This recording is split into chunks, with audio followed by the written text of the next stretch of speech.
Des symptômes mystérieux, des migraines, des vertiges et des troubles de la vision qui frappent des diplomates depuis 2016. L'énigmatique syndrome de la Havane semble sortir d'un roman d'espionnage. Mais la réalité a manifestement dépassé la fiction et ce sont les Russes qui seraient aux manettes. C'est ce que révèle l'enquête d'Insider menée pendant 1 an par Der Spiegel et CBS.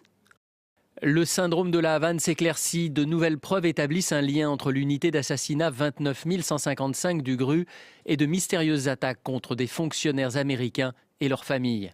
Selon les journalistes d'Insider, à l'origine du symptôme, une arme sonique développée par le service de renseignement militaire russe. En 10 points, l'enquête passe au crible plus de 10 ans de témoignages, retrace les emplois du temps des suspects, des membres des services secrets russes aperçus par les victimes lors des attaques, photos à l'appui. Autant d'éléments rejetés en bloc par la Russie. Depuis de nombreuses années, la question de ce qu'on appelle le syndrome de la Havane est mise en avant dans les médias. Et c'est le plus souvent la partie russe qui est accusée. Mais personne n'a jamais publié ou exprimé de preuves convaincantes à l'appui de ces accusations. Tout cela n'est donc rien d'autre que des accusations sans fondement.